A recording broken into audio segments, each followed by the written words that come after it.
Bismillahirrahmanirrahim. Alhamdulillah Rabbil Alameen. As-salatu salam ala Rasulillahi sallallahu alayhi wa sallam. Halin wa salim bikum.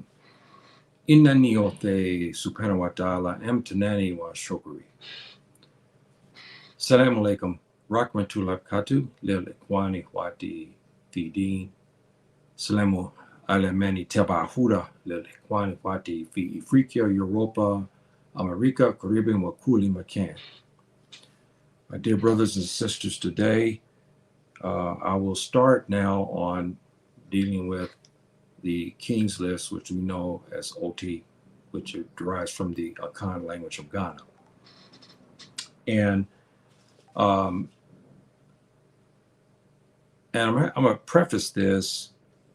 Those who saw my community page, I gave a reference. I've had some very negative dealings with YouTube in reference to our distractors who are sending peripheral filth, vile comments, and I can't remove them. They just won't let me remove these people out of there.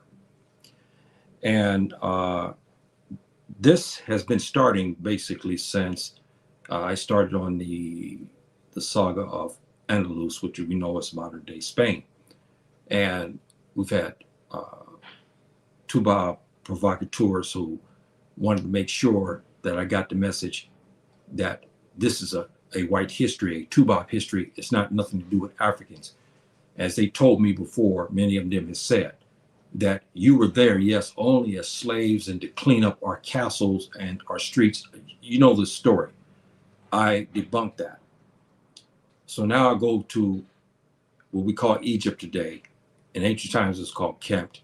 There's Tom Mary. There's many names that we have in many different languages, African dialects. And so I'm bringing the true African history and about this region. And of course, I've had the same thing. But in the mix is also African Americans, which is disappointing. I've had some African Americans, well, I've disavowed them now. They, some are educators, some are involved in many different things. They teach this type of thing, but they follow a narrative that is basically racist, and they don't understand that. But I can't understand why they don't understand that. I have one basically denounce African dialects. He's a black man, okay, and he did his DNA. He's got African heritage, no doubt. He's a black man, but he feels that when we talk about Kmt and we talk about our ancestors and we talk about the African dialects that we have uncovered, he thinks it's philosophical, and he denounces that. So when I asked, I said, wait a minute. So what about the Greeks and the Romans who changed the names of the Africans, which I'll get a little bit of that. He didn't say nothing about that. I said, you don't find that disgraceful? And so I've had all of this. So I'm getting hit on both sides by Black Tuba, who claim to be our brothers, and then by the Tuba provocateurs. So this is going on. Brothers and sisters, if you saw some of the filth that has been sent, you know, we're all adults here. Sexually charged things, I mean, incredible. And I'm not going to let that sway me. I'm going to give you this. Some have entered into the chat after the program and say, don't follow me, or they'll say stuff like, he don't have no evidence. And, you know, I give you the evidence here. Plus, if you want the books, there's no problem. I give you the books because there's so many that you go by. A lot of it also is by linguistics. I had other one here who was so angry with me because he want me to follow what he says. And now I'm getting into that point. I told him, you please be patient because I have to bring our people, our readers to a point. And I was explaining to him, I said, if I presented the hieroglyphics, would you be able to read it? If I gave you a blank hieroglyphic, you know, a sentence, would you be able to tell me what it meant? He could not. What I believe him to be Tuba. And and it hasn't stopped there. They, again, as usual, they come and bring the people out in front of the house. And I had one to curse me out. He's Tuba, but they only come real dark at night because that way it's very difficult to take pictures and so forth and so on. And so we have many problems like this. So with that said, we'll start in this. I'm going to preface this by our Black scholars.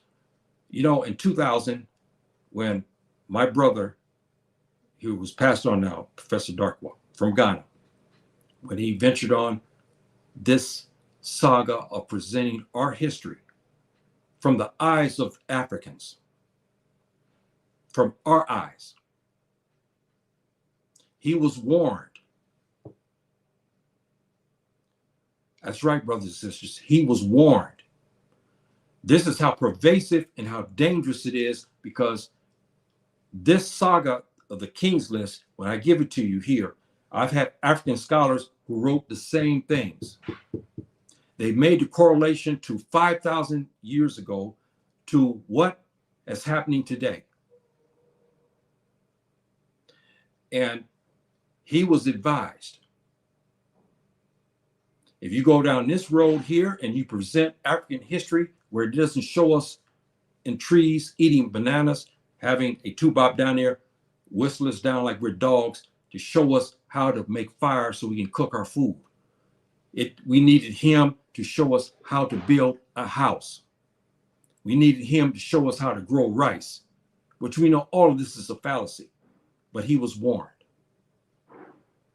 Hold on, my dear brothers and sisters. I'll get to you here in the chat. I'm going to make this point. So they have warned their predecessors. We had Sheikh Diab basically said the same thing over 30 years, no more than that now, or 50 years ago, when he ventured into dealing with Egypt to show that Egypt was ours. And when he showed up in the 1974 symposium on Egypt, he showed up, him and Professor Obenga, and they destroyed this so-called Egyptologist. And again, brothers and sisters, we're African people. And you know, and I know, that this continent 5,000 years ago, we're still doing the same thing. We have ethnics, we have ethnicity, and we are proud of that, sometimes to a fault.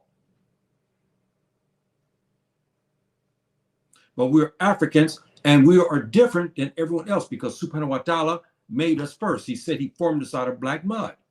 And so we have our way of presenting ourselves for our future generations. Why I said, and I had this Tubop tell me I was a liar. And I gave you, and I'll get more into that. I gave you some of the prefixes of our ancestors who, and our brothers and sisters are in Senegal today, and I have cousins with the same names. Sin, Sar, okay? We know. Ka, we know for the Fulani people, and Kara. I'll give you all that and much more.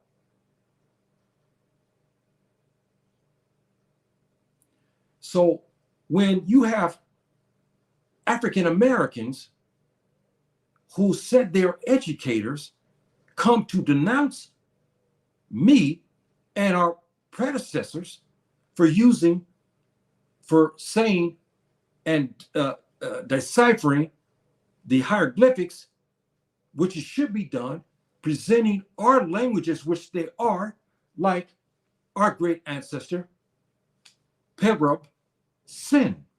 He was in the 3rd dynasty, Sin.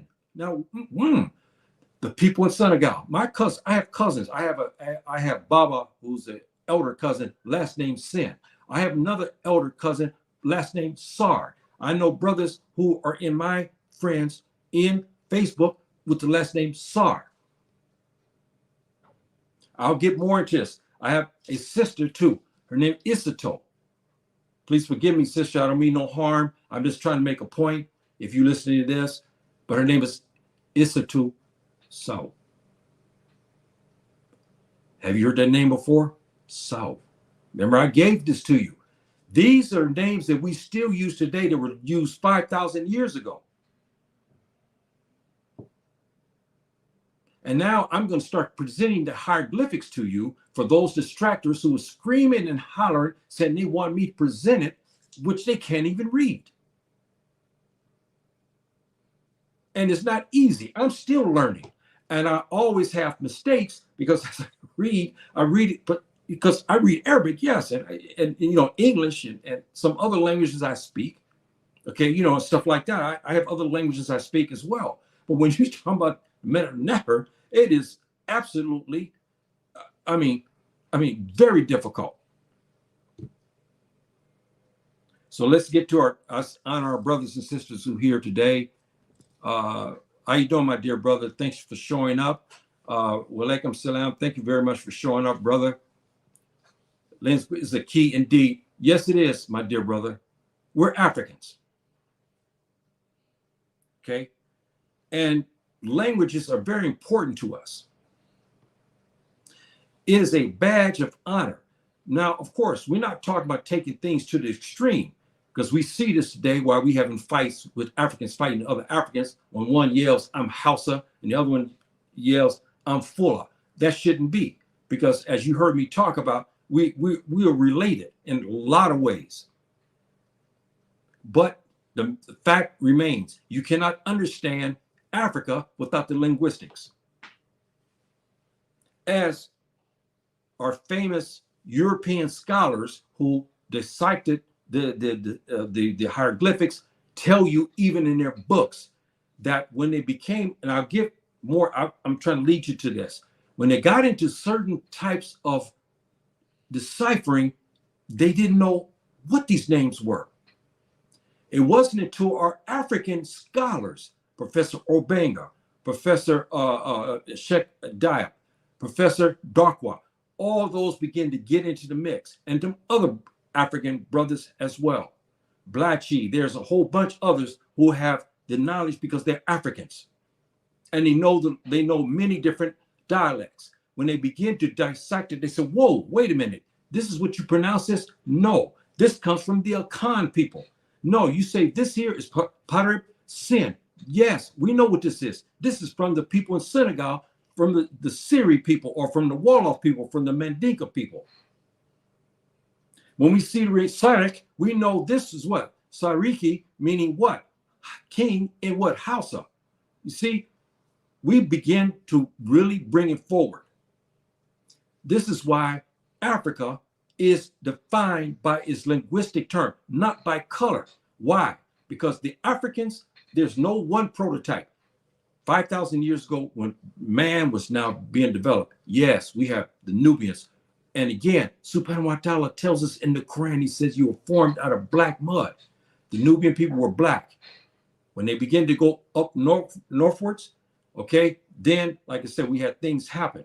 But there's no prototype African. We know that. See, there's no one type. You cannot say that one African and all of us look the same. Some of us, like the Gikuyu people there in Kenya and places like that, we got brothers, Watusi people are almost 8 feet, 7 feet 7, 7 feet 5, very, very tall. Then we got the Croatian speakers down in South West Africa who are very short. I don't want to use the slang name that the Europeans coined them, but you know, they're very, very short people. So we have that, and they look like Asians on top of that. You know, their eyes and so forth and so on, and their coloring is lighter.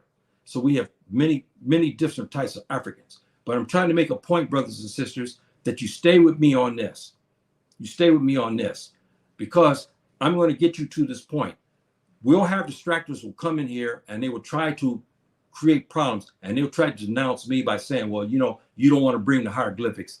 I have to give time because we have many readers. I'm telling you now, 99.9% of us cannot read the hieroglyphics. You just cannot. It's a class in itself, and it's difficult. It's extremely difficult. It's the first language that that Subhanahu wa ta'ala gave. It's very difficult.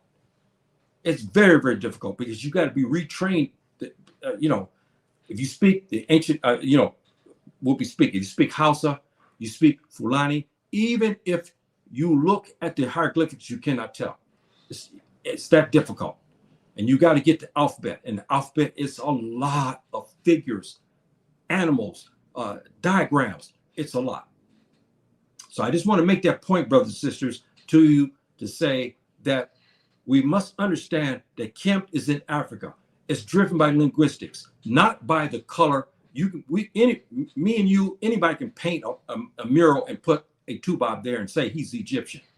We can say that. See, but it's the linguistics. The linguistics that trumps the people every time. And you see me for the last couple of weeks, I will say it again for this Tubab who will come back in here, start talking the same thing, saying it's not the case. I say to you again, if you look at the hieroglyphics, we know what the Greeks did. We know the Greeks removed all the African names out of it, but I'll get into that. But if you look at the Neher, why is it so related to West African dialects? Isn't that funny? I just gave you a preface to that by giving like our sister here, Isoto Sao. Her name has been used 5,000 years ago by Fulani people. I'll give you that. We got Baba, who's grand cousin of mine, okay, and whatnot. I respect him and love him dearly. Last name Sin. I have another cousin, descendant in Senegal, Sar. These are the kings who represent the first 3 dynasties. That's right. And in the 16th and 17th dynasties as well. And then it came back, my great ancestor Shabaka, and the 24th, I'll give you the dynasties and what about them. Then it came back again. All of them had this Nubian connection. Not Tubal. Nubian connection. So I went on my little tangent. Forgive me for that. After the flood has swept over the kingship, the descendants from heaven, the kingship was okay. Now, brothers and sisters, okay, I'm gonna clean up something. I had one brother to write me, and he told me something. They drove him out of the chat because a lot of times I don't see. Please be kind to one another. Keep your comments germane. Any riddles and rhymes that you try to play here, I'm gonna throw it out because we're adults here. We're trying to learn the history. We're not here trying to solve riddles and rhymes, okay? So put your topics, we will honor you. We will try to answer the best of your ability. But rhymes and stuff taken out of books, out of context, that drove another brother out. He explained it to me and I understood what he was trying to say. He wasn't upset. He said, look, yeah, please, I was trying to talk about something came up where brothers went after him there. I believe they were two provocateurs. So please, brothers and sisters, keep the topics germane so we don't offend our other brothers and sisters as well. Okay, please. There's metaphysical in black that is beginning and contains that with. Okay, all right.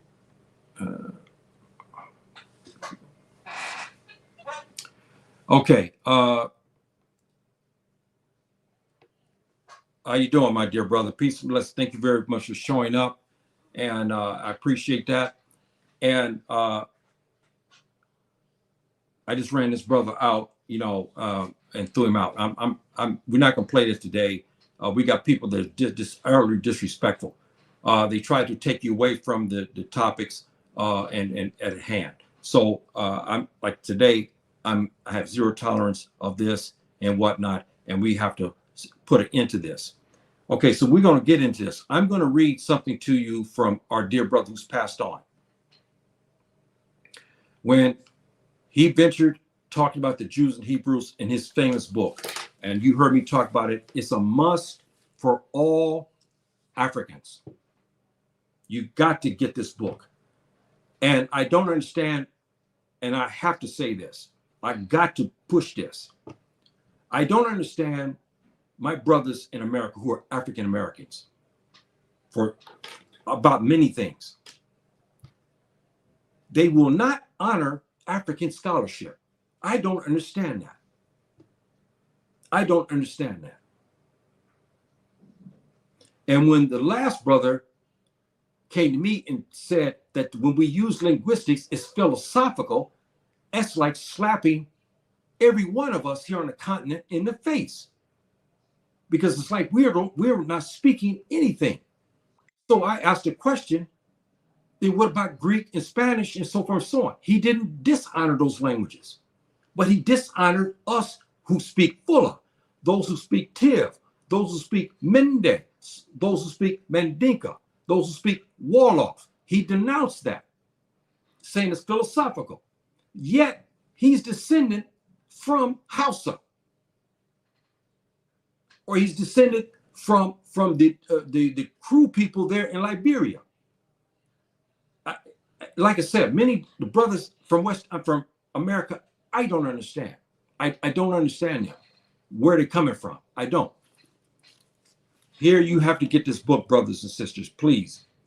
If you want to understand and you want to get African scholarship, giving our history from an African point of view, this is just one book. This book is so profound because why? Many of us are Christians, right? And you don't understand many things about the Christian religion, how it developed. You heard me talk about this for weeks. He breaks it down. He explains to you about what you are believing and why it's wrong. And he gives you the evidence. Because when he translated, when he had access finally to get the hieroglyphics, they gave him access to it, then he began to run with, he said, whoa. And then since he was a Christian, he said, wait a minute. I started looking at the Kinsley as he told me. And he had memorized basically Genesis. He said, this is almost identical. How can it be? But I want to give you something that he said in his book. And it's very troubling even today. I talked to him in 2000 after he completed the book. And things which was happening to him at the time. He was about ready to get fired from the university in was Alabama. I can't recall the university now. But because he really tore into the fallacy about Jews and Hebrews. He didn't make any anti-Semitic comments. He didn't threaten anybody. He presented scholarship to explain who the original Jews and Hebrews were. But when he wanted to go into this, he was warned as a black man to stay out of it. This is our history. This is our history. It's in Africa, and the Tubab and some also Jewish scholars. But you got to remember something, as you heard me say, brothers and sisters, we have both spectrum. We have honorable Europeans who wrote truly, like Herodotus, who saw the ancient Egyptians, Kemetic people, he called them black, and he described them fully. We had those, but we also have those who have been racist. These who talked to Professor Darkwa were racist. One brought him aside and told him, you follow the line. This, what we write, you follow that, and you teach that. And you teach your people this. Basically what he was, as he relayed to me. I'm gonna read some of this to you.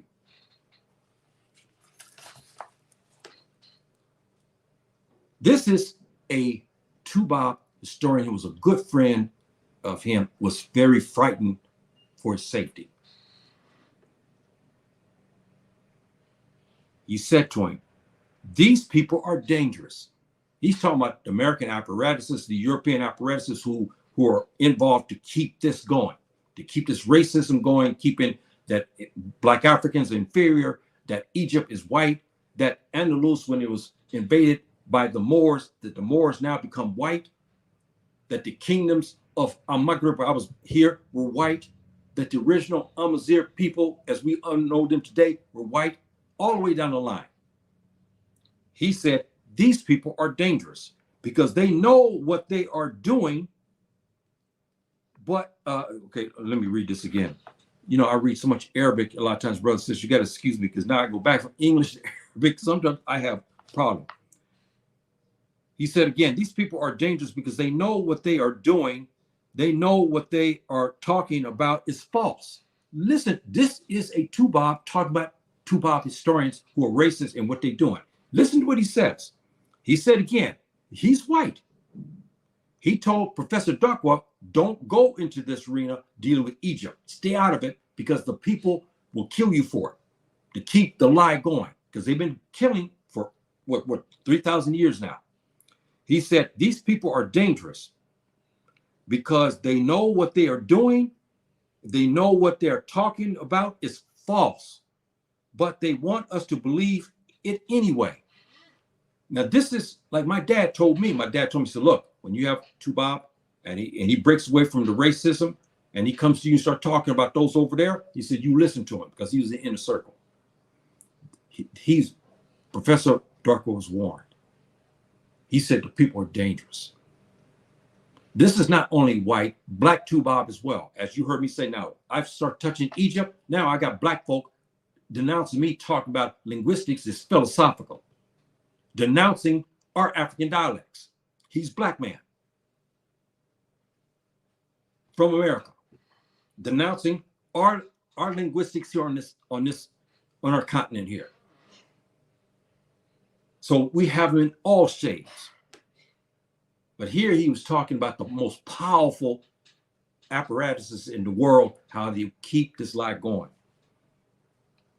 Then he says, for them to be successful, it is what they want to do. They need our future. They need our sons and daughters. They need our children. They need you and others like you because they work on minds. He's saying that the psychological process, that the wickedness of some of these Tubab, they work on the mind to trick you and to keep believing that you are inferior, that you were a slave, that you had no history, you had nothing. This is what they're telling our esteemed brother, Professor Darko from Ghana, who's passed on now.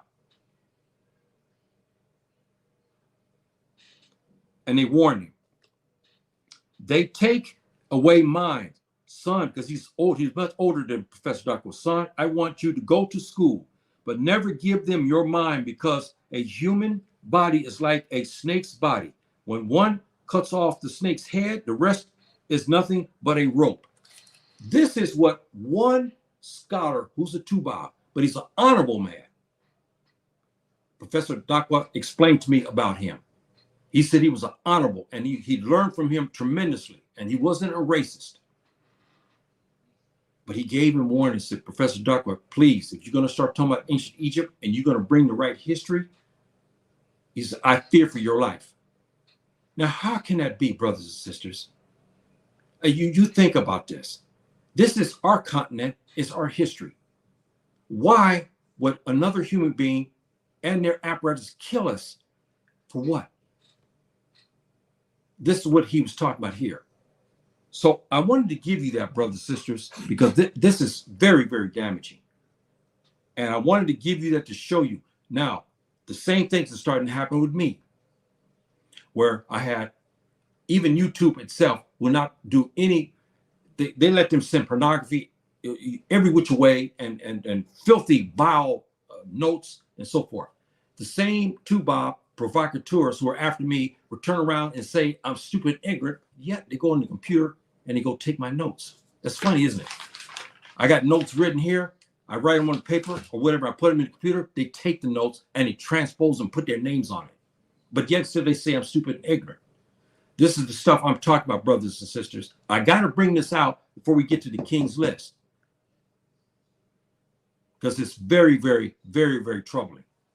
So we'll start. Now, I'm going to get into something, brothers and sisters, as we start to get on this. I told you weeks back when I started looking into the King's List, and we began to look at Professor Darko's work, look at Professor Obenga's work, looking at Professor Sheikh Da, his work. He was trying to make his assessment. One thing I made a mistake on. The Hausa and the Fulani people, okay, were instrumental even in the early parts of the kingdoms, which I'll get more into. I'll give you the first kingdom, the first cycle, so to speak, but they're more prevalent. And I want to show you something. I'm gonna see if they took the, oh boy. I think, let's see here. No, excuse me, not here. I believe they went and removed. They went and removed those documents, brothers and sisters. I wanted to show here.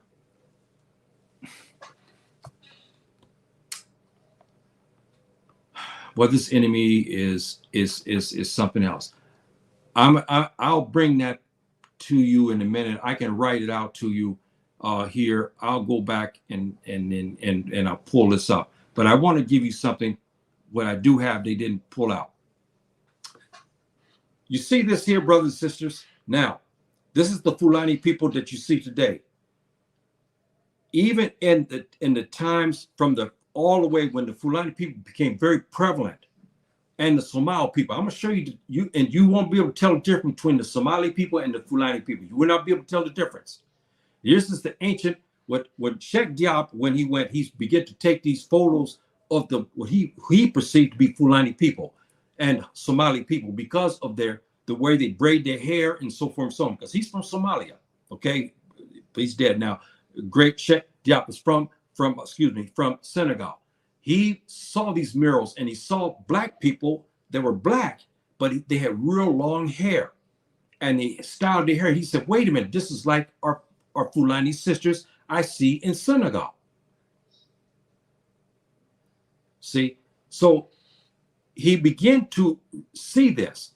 And then when he started to read the hieroglyphics, they had hairstyles and they styled themselves differently than their Nubian brothers and sisters. Now, let me show you what it talking about Punt. That's another story in itself. Here's our Somali sisters. You notice the hieroglyphics that was taking the picture to your left. They look like Fulani sisters because they all had the same hairstyles, braiding. You think that you braid your daughter's hair today, you're doing something new? They were doing this 5,000 years ago, brothers and sisters, by the murals here. This is their hair. And even Herodias talked about the beautiful, these particular people, which even Sheikh Diop thinks as well, and also our brother, Professor Dakwa, believes that they were talking about the Fulani and the Somali sisters, because he had made a comment about the beautiful styles of hairdress that was different than the very, very black Nubian sisters he saw. And so we saw these what we could say, these similarities. Here's another similarity here. Here is another he took, and the bottom left here is one of the pictures, can you believe this, of Ramses. We now contend that the Ramses clan might have been Fulani Somali people. And as you heard me talk about, I don't know, my brother Muhammad, he's here, Somali, he's not here today. He and I kind of were talking about this a little bit. I believe, again, that they came from a region, and when they began to make the exodus, they went down and they started what is called the land of Punt, and the other Fulani went to the west. This is what I believe, because we have too many similarities. As you see these hieroglyphics, you can't tell who is Fulani and who is Somali. You just cannot. It's very difficult. So I wanted to give you that, but I also wanted to give you the names of and they removed it out. They removed them here. Boy, I wanted to get it here, but I'll write this here. Here, how can I do that? I'll tell you what I'm going to do. I'm going to write this in the comments. Okay. Now, brothers and sisters, I'm going to give you something and show you. I'm going to take our sister Isato Saul, who's one of my friends in Facebook. Okay. A very delightful sister, Fulani sister.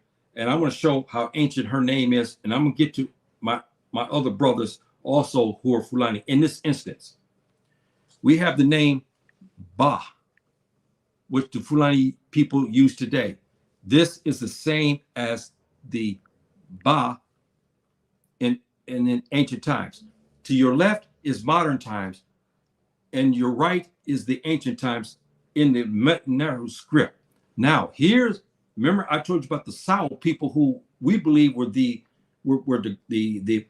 heir apparent to the Fulani people and the Somali people, because they were Nubians who traveled to the north and intermixed with the Romans and Greeks. And we know them South, and we know them today to be in Chad as well. So we have her name. Our sister's name is Sao, right? This is the name this is today's modern name. And then over here is the name that was used in ancient times. I'm just going to show these two here. Now,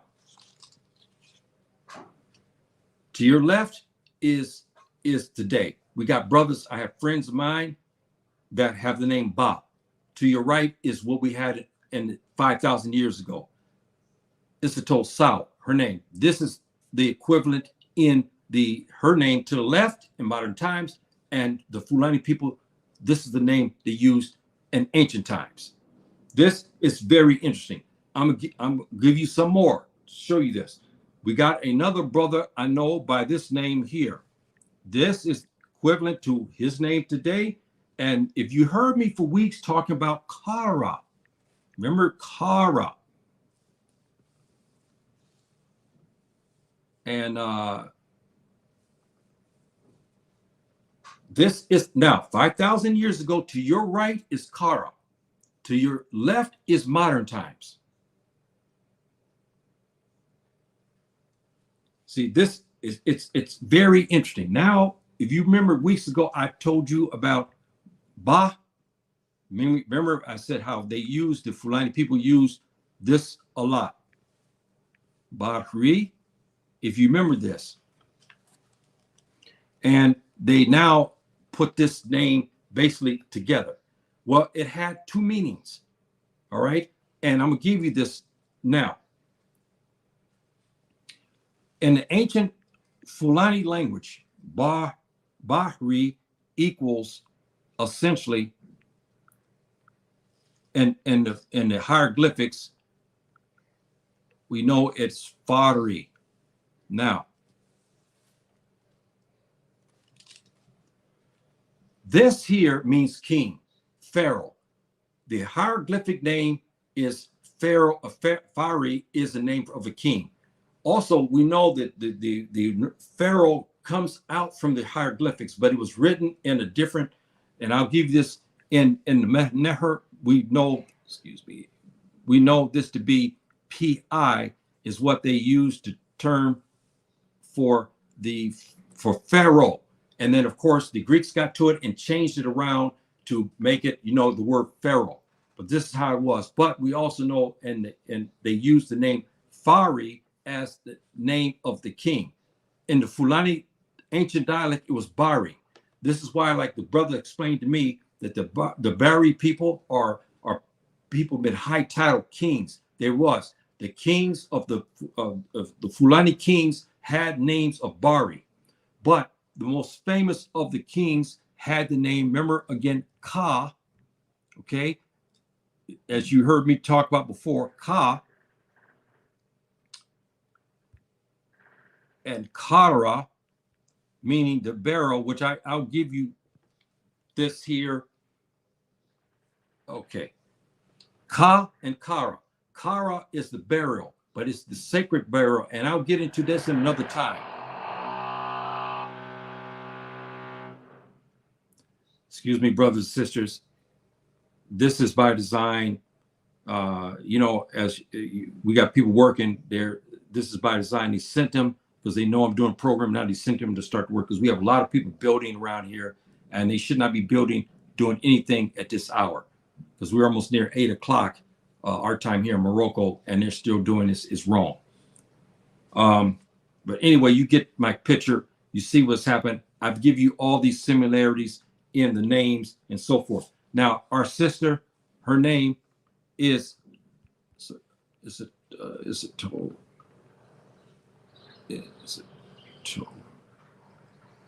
okay, now in the hieroglyphics, it would be Isitou Ta.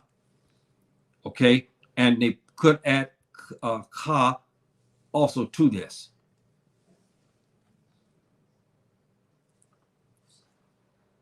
Okay, Isitou, and there's other ways you can say, you can put it with a U at the end also. But you see Asa, because it derived from the old religious beliefs of the many of the ancient Kemetic people. They had, which is, remember, Isis, Osiris, and Isis, right? Isis is actually Asa, meaning the earth. Osoro means the heavens. So this they made this combination. But a female with the name Isato would be named in the ancient Fulani language as Asa Ta, because her beliefs and so forth and so on, especially if she's a titled woman, she's a a titled queen of something like this. At ancient times, it would be Asa Ta. This is what could be her name that she could use. So I wanted to give you all this, brothers and sisters, as a backdrop to show you how interesting this history is as we start getting to the king's list. It's very interesting. And so, and I'm going to start you on this here. Now, here we go into the hieroglyphics. I know, just bear with me on this. I will explain some things to you about this. The bottom left, at the bottom there is remember this term that I told you guys about before, and I had a brother talk to me about this word, and it was the Greeks transformed it to, the Greeks had this transformed.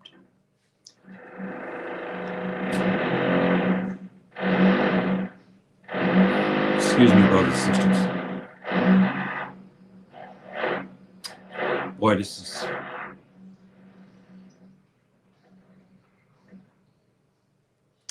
Okay, at the bottom here, you see this description like two windows at the bottom. This is the Sariki. This, we believe, came from the house of people from earliest times because it means king. There's dispute from all of the scholars about actually what it actually means. It was a mark on a building, we know that. And so when you start to label the name of the kings, you see at the start, the Sarak is again a sacred symbol.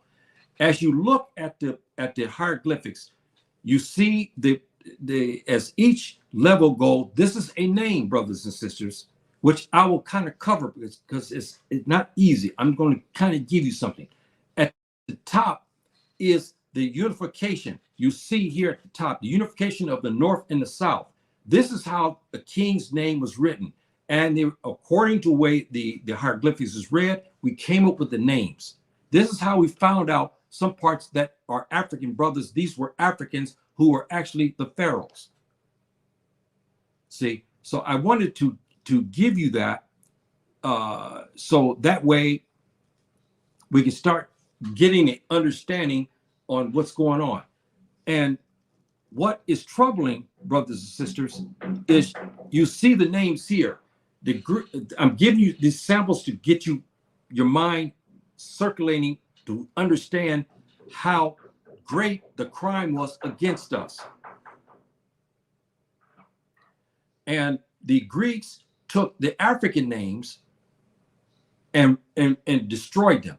You see here now, these are names that they put in the Greek language. That's how the Europeans and Asians, Arabs, and Tuba black people have said that Egypt was white, because they took all of the African names out and replaced them with the Egyptian names.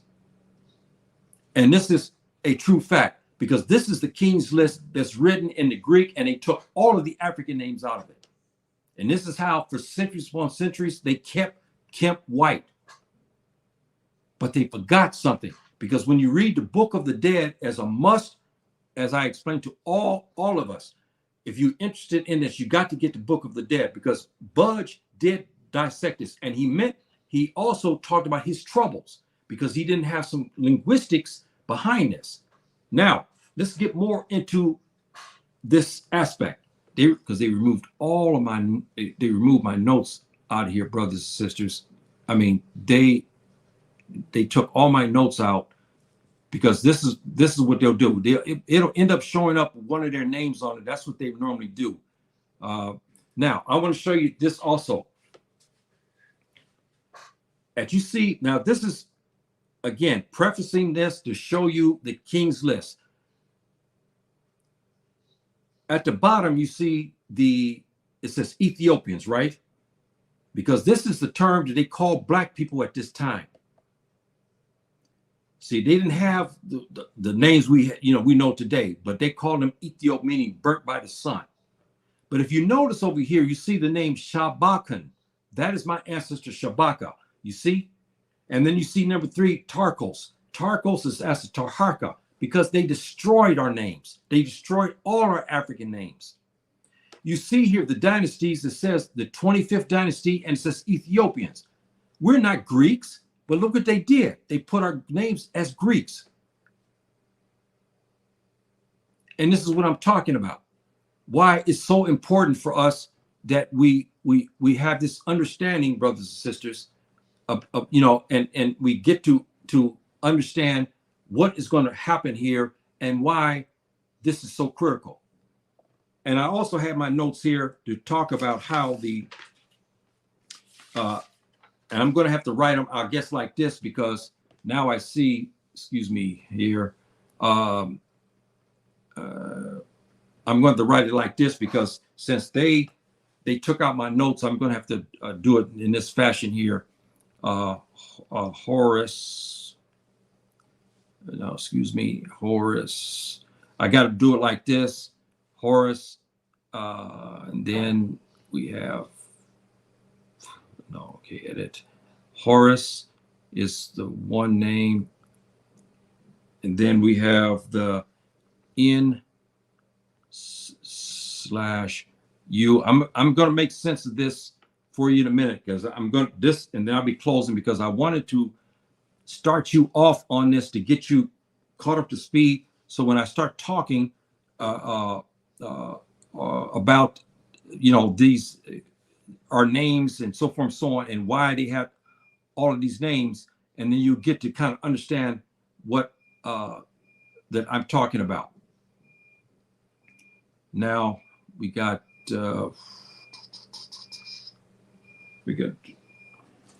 then we got the Sultan. Okay, now we have this word again, Ba, and then we have the name son of Ra. I'm going to show you how our people, how they did.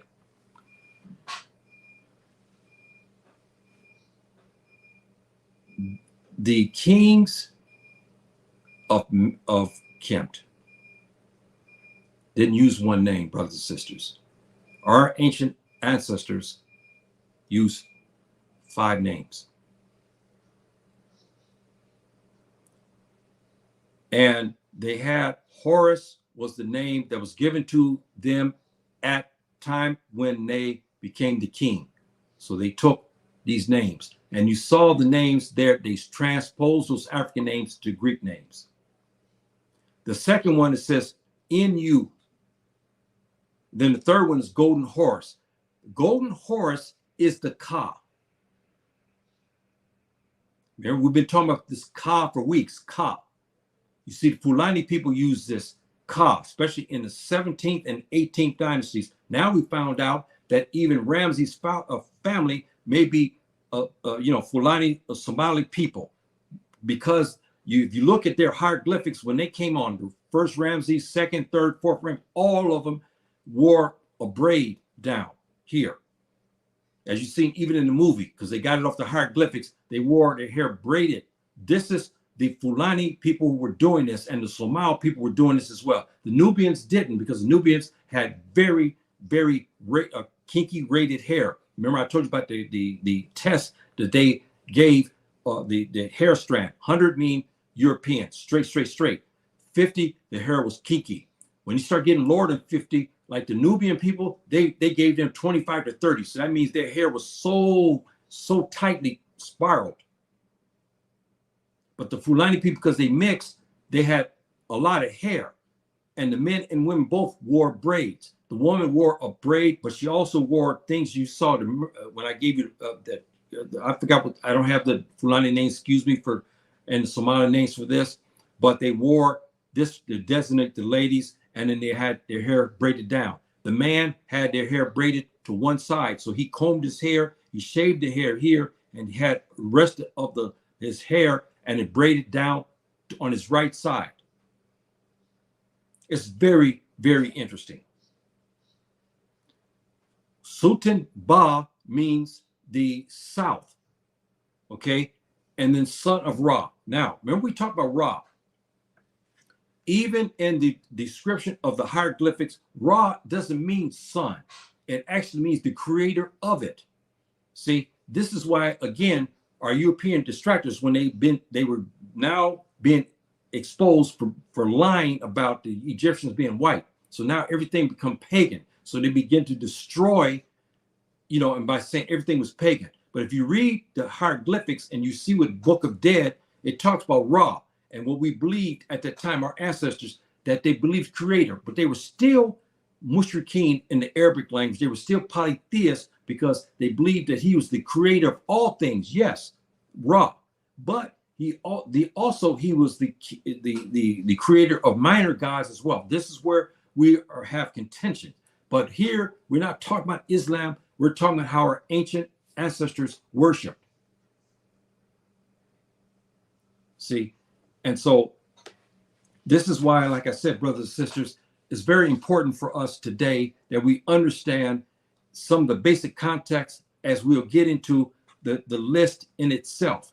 And I'll give you some more of this. The first kingdom, okay, and the old kingdom is called, or the first cycle, it was the first through the sixth dynasties. It's what they call the old kingdom. I have to get more to that. I'll give you the notes the next time around so you will have it. And I got to complain again to StreamYard to ask, how is it that they access my account and remove all the documents out of it? It's incredible that they're doing this. And the first kingdom, the old kingdom, the first cycle was the greatest in mankind history because we developed all of the sciences.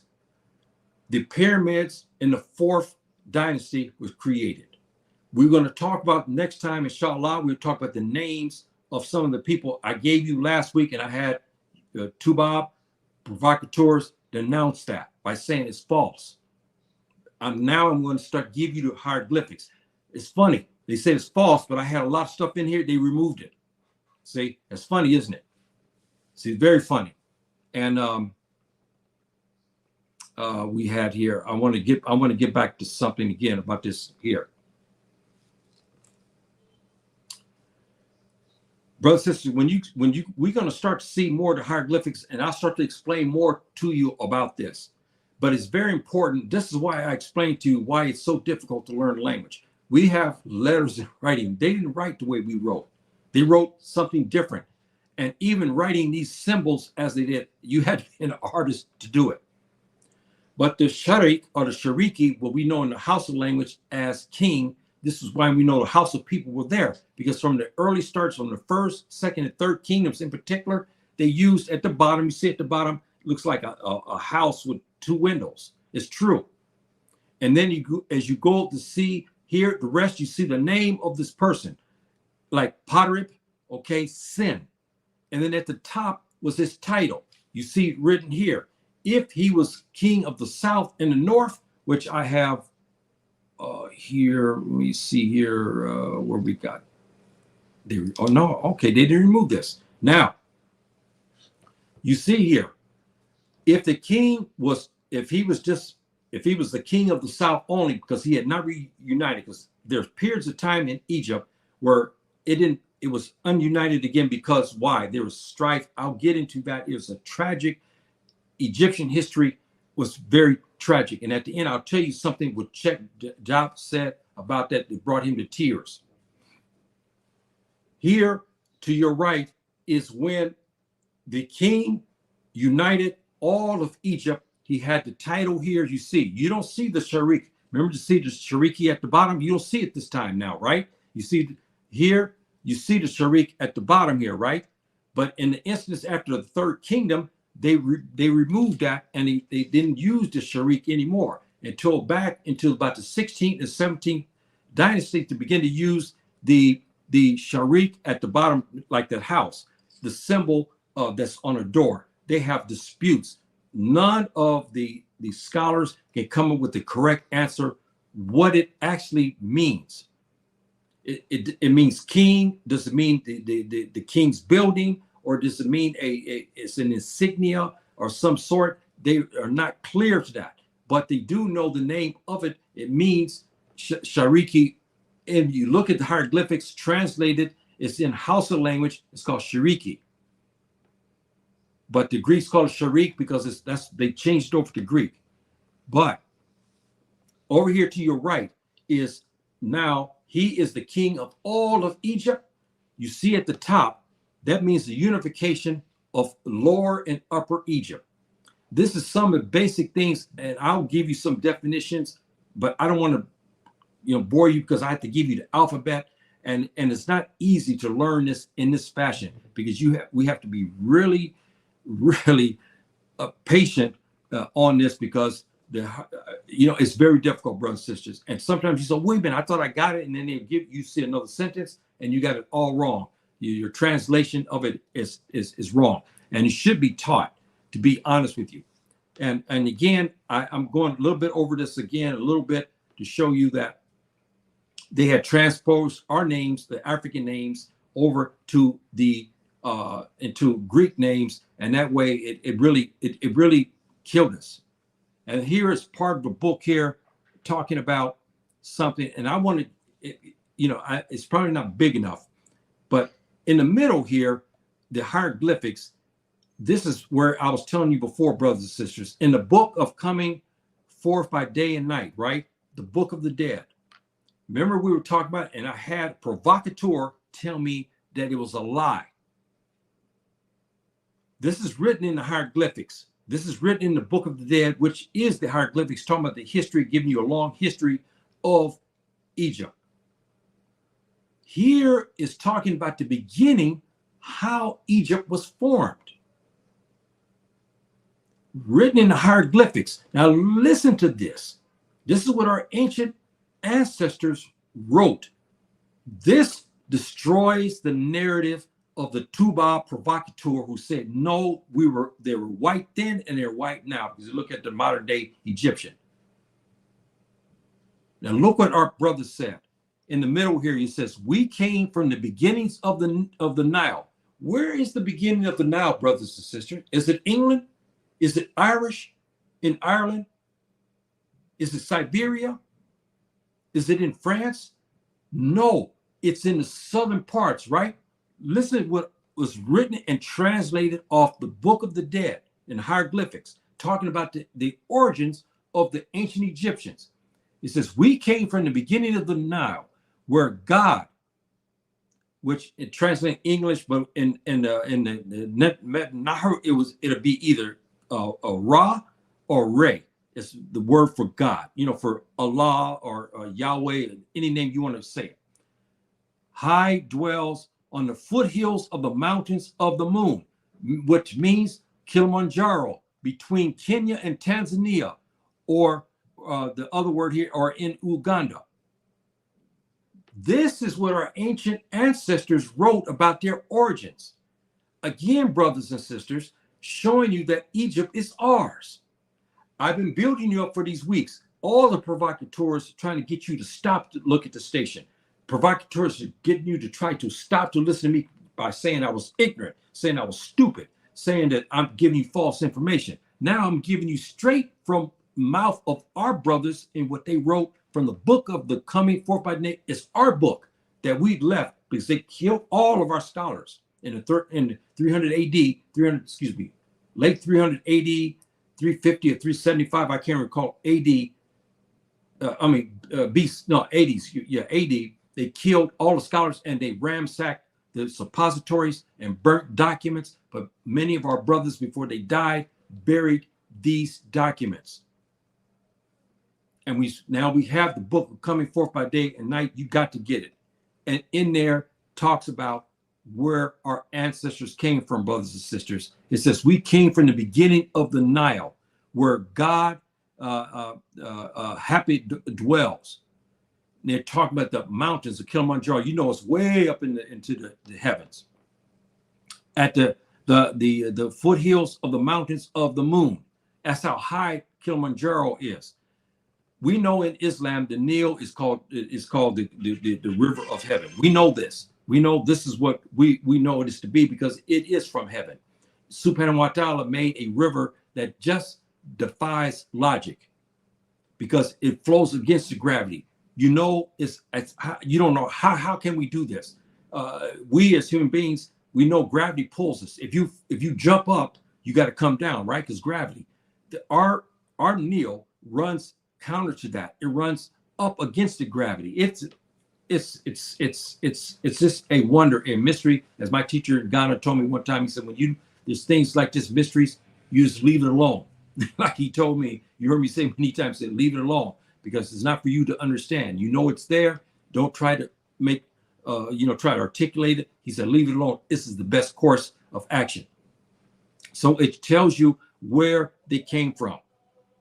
So now you have that evidence. So you will get stuff. If you write to me, you'll pull up my video again, or you send it, you'll find provocateurs because YouTube won't remove their things down. You'll see all these writings. But then when you write them back, when I asked the one brother, he said, well, he started talking about, you made a mistake in one sentence here. You should have put a period and you should put a comma here. This is what they're doing. So I asked him, I said, okay, thank you for that advice. But what about, can you explain? He cannot. They can't answer any of these questions. See, they can't answer any of these questions. All they want to do is find something. Like the other day, he used a map. He said, no, this is the wrong map. You know, you need to learn. And, he started to get on me about that. So you're going to have that. But when you start to ask the substance, they can't. Now they come in the chat as black people and they start using riddles and rhymes, trying to confuse everybody to take you away. This type of stuff against me, brothers and sisters, is 24 hours per day. They don't stop. It's from the time I wake up to the time I go to bed. When I wake up, the provocateurs have got something in the computer. They got pornography. It is ongoing. This is some sick people. It's just 24 hours a day harassment. 24 hours. All of the social media, pornography, they'll put stuff in. Even they now invaded even WhatsApp. That's why I don't use it anymore. I got people, girls that are 19, 20. Here I am, 70 years old. A girl 20 years old want to meet me. See, this is the type of stuff that's going on. I got to give you that, brothers and sisters, to say to you what's going on in this thing. You heard what I said for those came late. Our brother, Professor Dakwa, who's passed on, gave something about this issue. And again, for those who came late, Professor Dakwa was warned. Okay. And he and I had a long discussion, almost 2.5, 3 hours. We stopped, come back, start talking about, because he had just finished his book. It's on sale and he was selling, and he was about ready to get fired from his job because the provocateurs were so angry because he exposed something that has been going on for thousands of years. And this is his book here. And I'm honoring our brother now, the Africans who wrote the Bible. You have to get that book, brothers and sisters, because this is a book written by your brother for all the African people, so you can have a better understanding on the Bible, what happened to it, who created it, how the documents were compiled. He gets into the linguistics, but he gave me a sorrowful tale of what happened to him when he began to start the saga on Egypt, just like I'm doing. The threats begin to come. He started finding things in his computer, he told me. He found documents removed. He found excrement on his car. He found threats against his life. He was told in a note given by some professor at the university, but he didn't know who it was, that his life is in danger if he ventured to publish this book. And finally, his mentor, who was a white professor, but he was a good man. He said he was a good man. He learned a lot from him on Africa because he was honest. And he said to him, and I'll paraphrase this again. He said, these people are dangerous because they know what they are doing. They know what they are talking about is false. He's the Tuba talking the provocateur, white provocateurs, what they do to black people when they try to bring forth the truth. He says about his people, he says that these people are dangerous because they know what they are doing. They know what they are talking about is false. By saying Egypt is theirs, by transforming the names from pottery, sin, to a long Greek name when it's not true. They had the hieroglyphics translated. When they saw all these African names they couldn't pronounce, they didn't understand what these languages. They didn't know if it was. They didn't understand it was a Khan. They didn't know it was Kru. They didn't know it was Tif. They didn't know it was Mendinka or Sire or Fulani. They didn't know. So they said they just say damned it all and put it in Greek. Proof of that is here. See, they took all our African names, okay, out of this and put their names and put Greek names in here. Now, this is the translation here. We got some, I forgot to show you this. We got some documents here, translations, even though there's more closer to African dialects, as you can see here. But as you can see here, you'll see some here. Let me see, maybe you can see it better. It's darken out here. Okay. If you look at the fourth one, look at the name here, Nafarkara. Remember, I told you about the word. Remember these prefixes and suffixes like ka, ba, sin, sar, kara. Okay, we have many kings at this time had this designation. Kara was a suffix that was used by many of the kings. As you look at this list, now this list here is more African dialect than the other, which they just transpose all that into Greek. Now you see what I'm talking about. See why this professor, honorable man who was a professor, his teacher at the, he learned from, he was white, and he warned him. He said, he's talking about his people. He said, these people are dangerous because they know what they are doing. They know what they are talking about is false, but they want you to believe it anyway. They know that Egypt was black, but they still put this before us saying it's white. They know it's false, but they want us to believe what they say. He says, for them to be successful in what they want to do, they need our future. He's talking about, again, the conditioning of our mind. Keep us thinking that we're inferior. Anytime there's accomplishment on the African continent, it's got to be a tuba. When I was in college, I remember when they made the discovery about Zimbabwe. Before that time, I think it was, I forgot what was the name of the country. Rhodesia, they called her. But anyway, Zimbabwe, and they had the ruins of Zimbabwe. It was a civilization. They said it was Greeks who done it. See, so this is what he's talking about here about the falsehood. He said they need our sons and daughters. They need our children. They need you and others like you because they work on minds. They want to get you. They want to get me. They want to get Professor Dakwa. They went after Sheikh Diop. He told me, excuse me. He wrote about their plots. Professor Obenga, when they showed up and showed out in 1974 at the UNESCO symposium on Egypt, what happened to them afterwards? You guys should read about this. And they talk. I mean, it's really tragic that human beings are that racist and genocidal that they want to keep things on their own because they have been bred to believe that they're superior. And when all this evidence comes out, like Professor Dockwell, he brought out, he was his professor friend pulled him aside and told him, brother, look, I'm a white man. I'm telling you, I know my people well, he said. And he said to him, these people are dangerous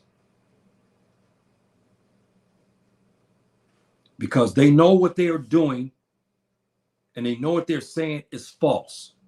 Now, again, brothers and sisters, we ain't talking about every single Tubac. We're not talking about that. You know that. We're talking about those who are invested interest in this genocidal racist notion that everything that's successful in Africa is white. This is what they're talking about here. And I'm going to get ready to conclude with this. Sheikh Diop was talking about ancient Egypt. Kmt is his proper name, or Ta Mari, which is any of those names is what the proper names. And he said Egypt was destroyed in time by two major factors. And anybody wants to read some of his books, they have been translated now from the French language to the English language. And there's even many now have been written in the Arabic language. But when you read it in the Arabic language, it's more richer to me than when you read it in English. But that, you know, but for the West, it's best for you to read it in the English language. But written in the Arabic language is very rich. And to me, I have more meaning to it when I read it in the Arabic language. But this particular book here, he's got, I told you, anybody who wants the list so you can start to get up to speed and get good African history from African scholars, please get a hold of me and let me know so I can give you, so you can start your journey. But he said there was two factors that eventually killed the greatest civilization on this earth that we ever saw. Two factors. He said one was white-skinned invaders. Because they came in just like they have done in Africa and since about the 1400s, they have wreaked havoc on this continent. You think it was new? They did that 5,000 years ago too. We have evidence of that, which I'll cover some of it as we start going more deeper into the kingdoms. I'll give you, because they removed all. Now I got to figure out another way. I got to get I got an idea what I'm going to do now, because they removed all of my notes. They removed all of it. I have them there, but they removed it out of the steam yard. I had it here. They removed all of it. But he said that white-skinned invaders was one, and second were turncoat Africans. Have we heard that before? When slavery came around, when the Portuguese began to take black slaves in the late 1400s, he had Africans to assist him. Africans will go inland and bring Africans on boats to get, say, hey, look, I need, you get hired, you come to take the fish, and the Portuguese be waiting out to sea. They come and take the Africans. That's how they were taking them in Morocco originally too. In the 1400s, they would take Africans because Moroccans are great fishermen. And you see boats every day going out to get fish. Moroccans been doing this for centuries, okay?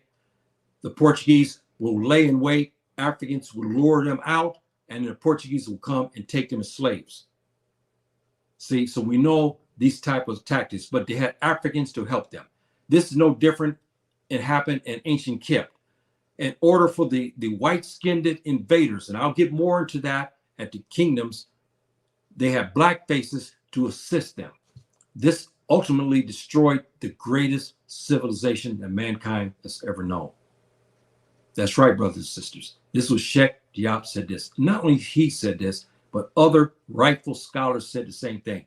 When these invaders came in, they were ruthless and they destroyed everything. Have we seen that before? What have these invaders, the colonials, have done, and neo-colonialists like the Americans, others, what they're doing today? Are they building us up? No, they're taking our riches and they continue to impoverish us and to disenfranchise us. This would happen 5,000 years ago. And it's well documented in the King's List. They talk about the names of the invaders and what happened. And these invaders were ruthless, brothers and sisters.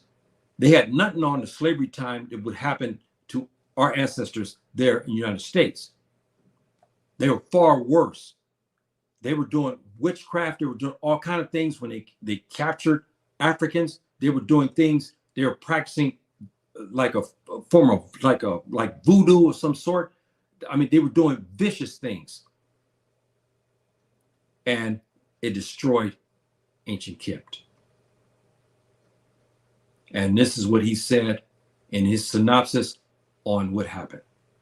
So you don't know about these stories because all you know is you see this and that and so forth and so on. Recap, and I will close here. We talked about Professor Darkwell, what happened to him, and he was warned, don't go and talk about Egypt, and don't do your investigation on Egypt because I'm afraid that eventually they will try to kill you. He was warned. And we went from there and we start talking about the Fulani people. We're talking about the ancient Fulani people. Here we got the modern down below here, and in the ancient time. And you see the braiding and so forth. The Fulani people were known for that because they were mixed now. You see the coloring. They're not like the Nuba people. They see the coloring there. You know what the Fulani people are like. African Americans in a lot of ways. You know, we got some very, very dark. They have some very light, and so forth and so on. So we had different shades of colors of the Fulani people because they had mixed, and they had braided hair. And then look at our Fulani, our Somali sisters. To our left is the murals of them, and look, it's the same. You can't tell the difference between the Somali woman and the Futafula woman. You just cannot. They had the same type of braiding, but they had some differences on the styles of braiding, but it was still the same. We came from the same grandmother and grandfather. There's no doubt about that. One ventured to the southeast, others went to the west and became the Fulani people. Others became the Somali people, and so forth and so on. So we have those similarities. Here's another similarity. Now you see here in your left, here we have now on your left, the men, okay, when they had the braids, they had their hair, they cut all their hair off, and they had one stretch of hair. That's for the men. The woman didn't do that. She kept all her hair, but she braided it in styles. They put ornaments in it. This is the Fulani and the Somali woman. 5,000 years ago, brothers and sisters. See, so we know that they were an integral part of this, because even Herodotus talked about a segment of population he didn't know what to call it. They were black, but he noticed them to be a little different. He noticed that they had a lot of hair on them. So we know that. And then we have, I forgot to show you this. Remember, I kept telling you when that guy said it was a lie.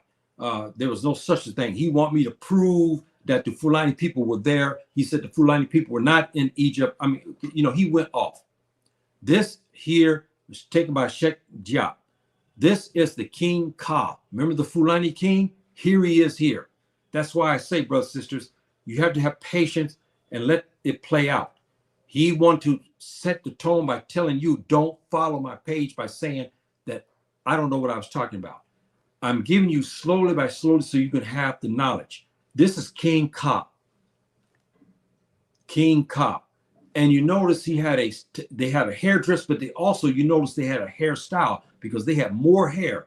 You look at the Nubian, when the Nubian kings and the very jet black kings, they didn't have this type of hair. This is hair. Many of the Europeans want to say they're ornaments. No, this is hair. This is the hair that the Fulani and the Somali people had.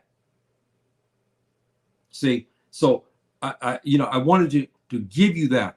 And we go now into, this is, we talked about this. I gave you this already, talking about the proof that Egypt is ours, that our ancient ancestors said that they came from the south. They came from the beginning of the Nile, which we know Uganda, Tanzania, and that region. We know that. I give you some parts of hieroglyphics to start to teach you this. One is the left here, meaning that he's the king of the south. Over to your right, mean he is he's the king, but he unified all of Egypt. And you know that by the look at the top thing, that ornament up there, you see the two like a V shape or Y shape. That means the unification of the north and the south. This is just the beginning of some of the hieroglyphics. I gave you the Sharik. Sharik which is in Greek. Shariki in Hausa language. We believe this to be the Hausa language. The first three dynasties, they use this title at the bottom. You see at the bottom there, looks like a house with two windows. This is what they call the Sharik. No one really understands what it actually means. They know it means something about kings, but what it meant, the king's house, the king's door, his building, there's a big disagreement about that. But if you notice about this particular king who was in the third, who we believe was Potter Sin, my ancestors, my cousins, Sin, okay, Mandinka, Fulani mix relatives of mine. At the top, you notice an ornament on top of the head. That means he's the king of what? Upper and Lower Egypt. If he's not the king of upper or lower Egypt, he had one insignia, which is you see to the left at the top. If he's the king of both, as at the right, as you see the figure at there, you know he's the king of both. So I gave you that, and I gave you also the butchering of our names. Which is a disgrace. This is how they kept it white. You see here, it says this dynasty of the 25th dynasty, which my ancestor Shabaka. You see, it says Ethiopians. The Ethiopians didn't speak Greek. They weren't Greeks. They were Africans. But you notice my ancestor, his name, they butchered his name Shabaka to Shabakan. Tarharka, number 3, is Tarkos. This is how they whitewashed our history, brothers and sisters. Okay, this is how they whitewashed it. And I showed you here the okay, this is another king's list. Now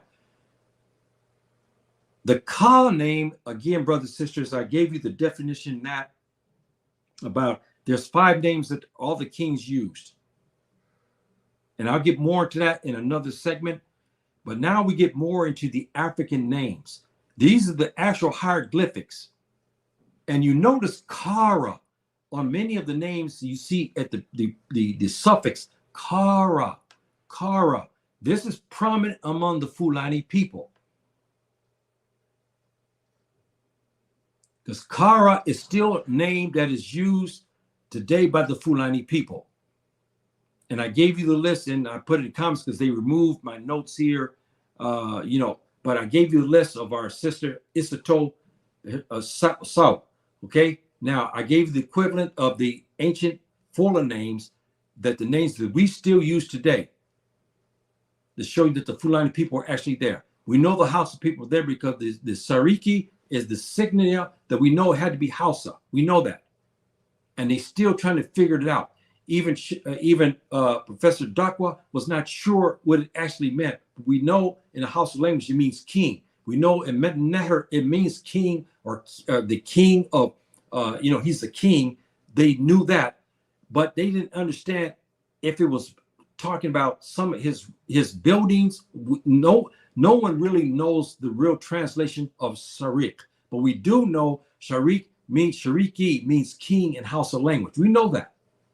So we know the Hausa people were at the beginning, and the Fulani people as well, because we have people, the kings, we have with the suffix Kara, and we have Fulani people today, but they don't spell it Kara. They spell it Kourah.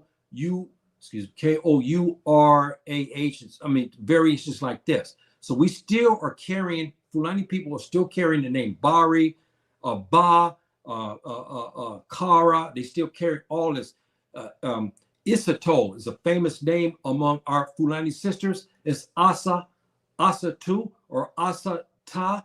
Asata Ka could be what she could be, because she's worshiping and she's deep, and she's the daughter or the wife of a king. She would be Asa Ta Ka. This is how they did that, and I'll get more into the language the next segment. So, brothers and sisters, I'm gonna get ready to close, and I had to talk again in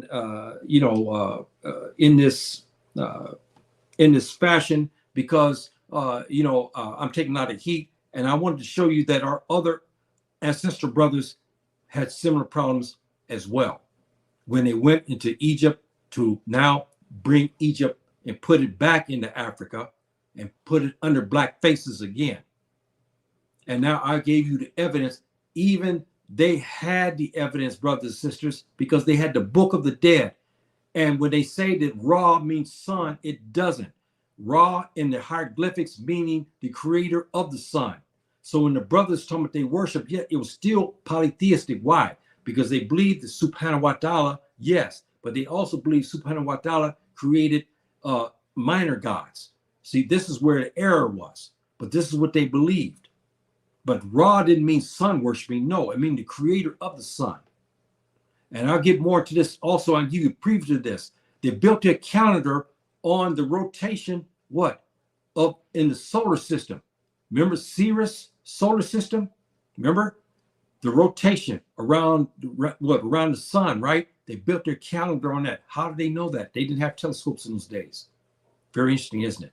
But they built their calendar system around that. Very, very interesting, brothers and sisters. And I wanted to give you something here. I'm going to write this for you, then I will close.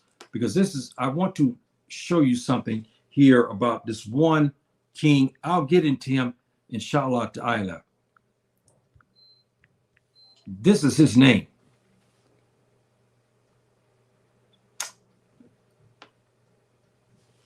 This is his name. Now, this is his African name. This is his Khan name.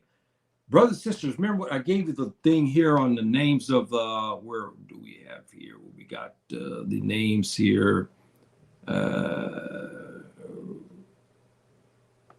that's very interesting. I wrote down the names of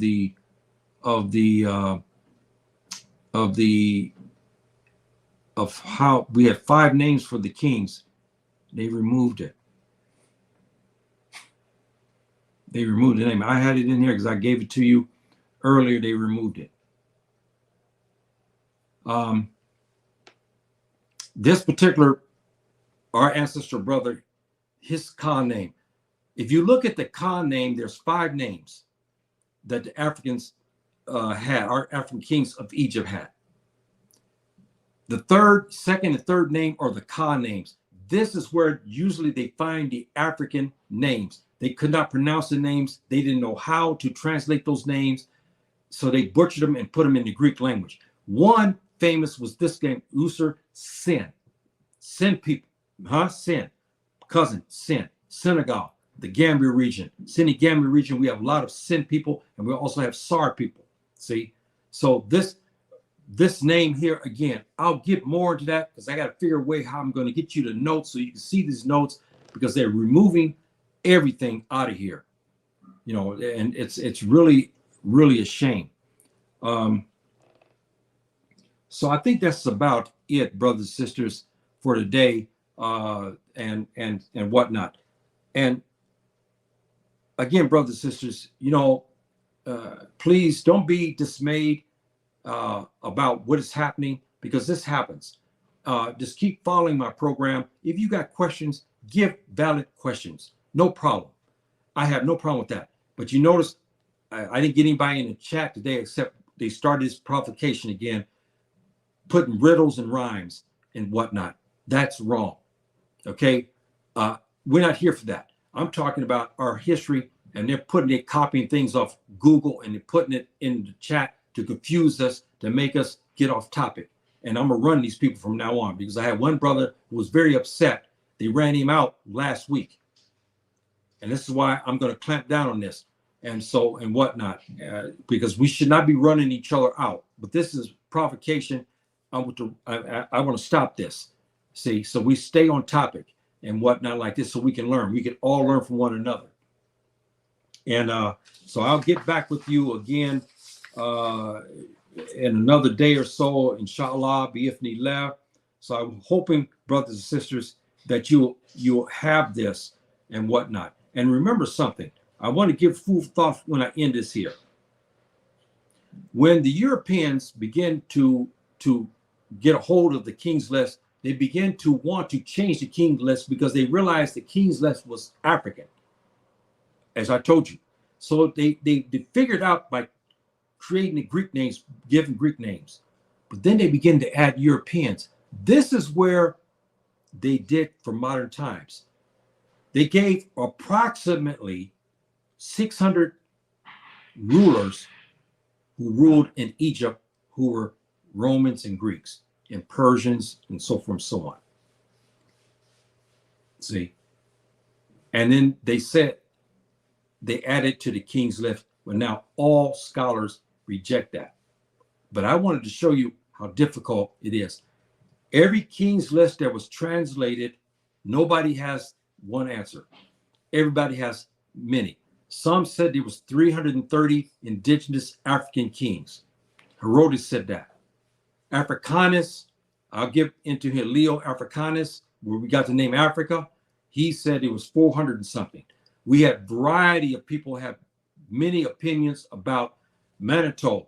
Remember the African who spoke Greek, who translated the documents. He said it was 450. So we had all of these. Nobody has one answer and said all translated, but each one come up with different numbers. This is how difficult it is to understand the king's list, because according to who you follow, they're going to have different times. They said, no, Shabaka came at this time. Others said, no, Shabaka came at this time. So that's why it's very difficult, brothers and sisters. Very, very difficult for us to understand. And I'm trying to break it down for you so you can have this education. But I want to let you know, 5,000 years ago, they were facing the same thing that we're facing today. They were invaded by, as Sheikh Job said, by white-skinned invaders. And he said they destroyed Egypt. They destroyed it. What have they done on this continent for 5,000 years? They have destroyed it. See, and we still under destruction.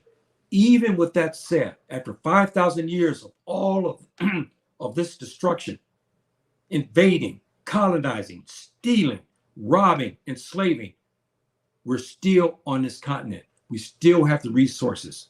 The Nile is still giving us fish. We're still having diamonds in South Africa. We still have bauxite and gold and other minerals in Burkina Faso and so forth and so on. Subhanahu wa ta'ala is still enriching us. Even though they have done for 5,000 years, been taking, we still are in the driver's seat if we had the right people to rule us, to protect our resources. I believe Subhanahu wa ta'ala in time will finally say enough is enough, and he'll bring forth a ruler who will unite all of Africa. This is going to happen under the Islamic banner. And then you'll see it'll be a reckoning before the Mahdi, who will come from Jazira Arab, before he takes over. And then during this time, Jesus, he will come down from the heavens to fight the person, as you know in English, as the Jews and the Christians know him as the Antichrist. We know him as Ad-Dijjal. That's what we know him as. He will come to fight him, and he will slay him, because his reign of terror will be so great. But we're going to have periods of time of salvation, and we're going to have prosperity on this continent, and the reckoning will happen. So there'll be those who will come to defend our honor, my honor, our honor of our ancestors who suffer, who were killed by white invaders, by colonizers, by enslavers. We'll have one sultan will come in the future, and this army that will be on this continent will be so great that nobody will be able to stop it.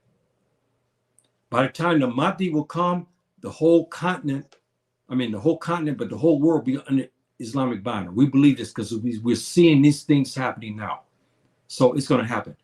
I always take solace when I see all the stuff happening with me, what happened to Professor Dakwa, what happened to Professor Diab, what is continuing to still happen to Professor Obenga. I always take solace that we're going to have our African predecessors will avenge for us with the permission of Allah. I believe that. So I'll leave you with that. Assalamu alaikum. Rahmatullah barakatuh.